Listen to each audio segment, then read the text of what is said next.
اس کے اوپر کر لیں کہ جی فضول جو ہے نا جس کا کوئی مطلب نہیں، گھنٹوں اس کے اندر بحث نہیں کرتے. لوگ بحث ضرور کرتے ہیں.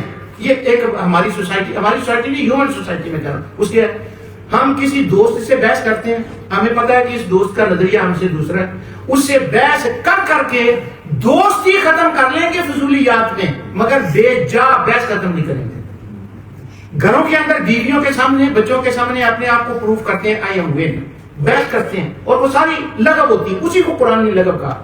بچے کو ضائع کر لیں گے، بیٹی کو ضائع کر لیں گے، بیوی یا خامد کے دل سے وہ بات نکال دیں گے، مگر ہاریں گے نہیں. بے معنی بے مقصد میں باس آرگیو کرتے رہیں گے. اب وہ ضائع کر لیں گے رشتے کو. اسی کے اوپر تو میاں محمد بخش رحمۃ اللہ علیہ نے کہا تھا وہ ہر وقت جیتنا نہیں ہوتا، کبھی ہارنا بھی ہوتا ہے.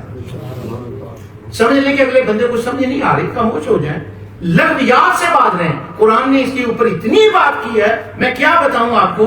قرآن میں کتنی صورتوں کے اندر قرآن جنت کا جب بیان ہوا ہے نا، اللہ نے فرمایا جنت میں تمہیں میں یہ دوں گا. تو جہاں وہ باتیں بیان ہوئی ہیں نا، ایک صورت میں نہیں کئی صورتوں میں. اچھا یہ ملے گا جنت میں. اور وہاں پر ایک عجیب بات آئی ہے، اللہ تعالیٰ فرماتا ہے یہ جو تمہیں بونگیاں یہاں سننی پڑتی ہیں، یہ جنت میں بونگیاں نہیں ہوں گی.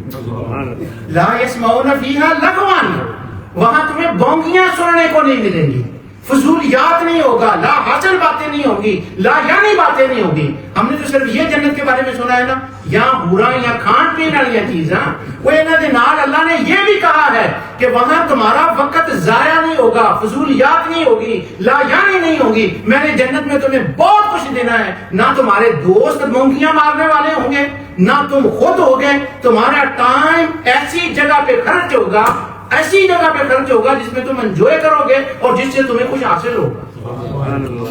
جنت کی نعمتوں میں یہ بات ہے. سورت جن صورتوں میں یہ زیادہ جنت کا بیان آیا ان ساری صورتوں میں جنت کے بارے میں یہ.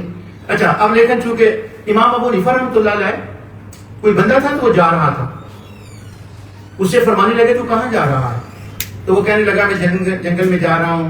انہوں نے کہا کیوں جنگل میں جا رہا ہے؟ تو وہ کہنے لگا ذرا میں نے اپنے نفس کے اوپر کنٹرول کرنا ہے، دنیا اس طرح سے ہے یہ وہ. اس نے اپنا فلسفہ بتایا.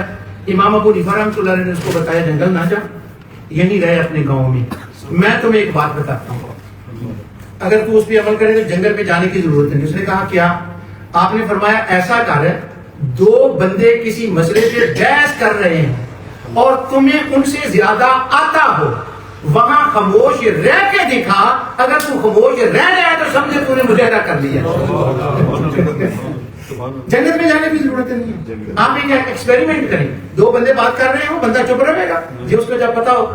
امام ابو حنیفہ نے فرمایا سب سے بڑا مجاہدہ یہ ہے کہ وہ تو دونوں فضولیات میں لگے ہوئے ہیں، تو بھی اپنے اس میں داخل ہو کے ان کو لاجواب کرنے کی کوشش کر رہا. تو انہوں نے کہا جنت میں جانے کے جنگل میں جانے کی تمہیں ضرورت نہیں ہے.